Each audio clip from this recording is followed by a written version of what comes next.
আসসালামু আলাইকুম ওয়ারহমতুল্লাহি ওয়াবারকাতুহু। প্রিয় বন্ধুরা, হজরত হামজা রাদিয়াল্লাহু আনহু ছিলেন এমন একজন মানুষ যাকে আরবরা চিনত শক্তি, সাহস আর ভয়হীনতার প্রতীক হিসাবে। তিনি ছিলেন নিখুঁত শিকারী। বন, পাহাড় আর মরুভূমিতে বন্য পশুর সঙ্গে লড়াই করে তিনি শিখেছিলেন কিভাবে ভয়কে জয় করতে হয়। ইসলাম গ্রহণের পর এই শক্তি আর দক্ষতা ব্যবহার হতে শুরু করল শুধু একটি উদ্দেশ্যে, আল্লাহর পথে যুদ্ধ। হাদিস ও সিরাতের বর্ণনায় হামজা রাদিয়াল্লাহু আনহুকে পাওয়া যায় সব যুদ্ধেই অগ্রভাগে। ইসলাম গ্রহণের পর হামজা রাদিয়াল্লাহু আনহু চুপ করে বসে থাকেননি। তিনি প্রকাশ্যে দাঁড়িয়ে গেলেন অত্যাচারের বিরুদ্ধে। কুরাইশরা জানত এখন মুসলমানদের পাশে আছে একজন ভয়ঙ্কর যোদ্ধা। হাদিসের বর্ণনায় এসেছে তার উপস্থিতিতেই অনেক নির্যাতন বন্ধ হয়ে গিয়েছিল। এই সময় থেকেই হামজা রাদিয়াল্লাহু আনহু পরিচিত হন একজন মুজাহিদ হিসেবে। বদর যুদ্ধ ছিল ইসলামের প্রথম বড় যুদ্ধ। এই যুদ্ধে হামজা রাদিয়াল্লাহু আনহু ছিলেন সামনের সারির যোদ্ধা। হাদিসে বর্ণিত আছে তিনি দুই হাতে তলোয়ার নিয়ে যুদ্ধ করতেন এবং তার বুকে উটপাখির পালক লাগানো ছিল যাতে সবাই তাকে চিনতে পারে।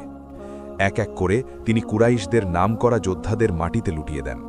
তার আঘাতে শত্রুদের সারি ভেঙে পড়ে।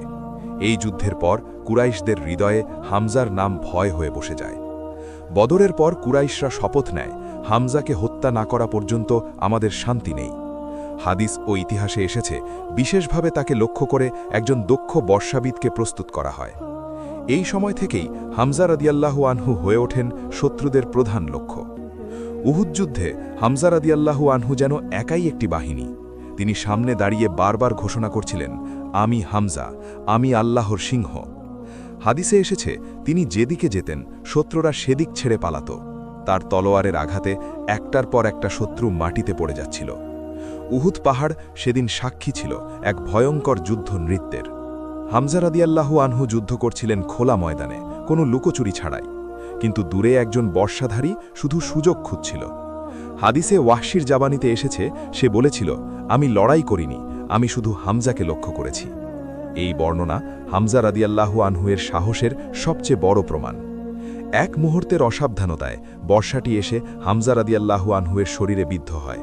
তিনি মাটিতে পড়ে যান, কিন্তু ইতিহাস বলে তিনি পালাননি, পিছু হটেননি, শেষ নিঃশ্বাস পর্যন্ত যুদ্ধক্ষেত্রেই ছিলেন। এইভাবেই একজন যোদ্ধা শহীদ হয়ে যান। হাদিসে স্পষ্টভাবে এসেছে হামজা হলেন শহীদদের সর্দার, ইবনে মাজা। এই উপাধি কোনো রাজত্বের জন্য নয়, বরং যুদ্ধক্ষেত্রে সর্বোচ্চ আত্মত্যাগের জন্য। উহুদ যুদ্ধের মাটিতে হামজা রাদিয়াল্লাহু আনহু হয়ে যান চিরস্মরণীয় ইতিহাস। হজরত হামজা রাদিয়াল্লাহু আনহু আমাদের শেখান, সাহস মানে অহংকার নয়, যুদ্ধ মানে হিংসা নয়, দায়িত্ব। শহীদ মানে পরাজিত নয়, বিজয়ী। আজও যখন যুদ্ধের ইতিহাস লেখা হয়, হামজা রাদিয়াল্লাহু আনহুয়ের নাম স্বর্ণাক্ষরে লেখা থাকে। তিনি ছিলেন, আছেন, থাকবেন আল্লাহর সিংহ। এরকম ইসলামিক গল্প শুনতে হলে আমাদের ইউটিউব চ্যানেলটিকে সাবস্ক্রাইব করুন।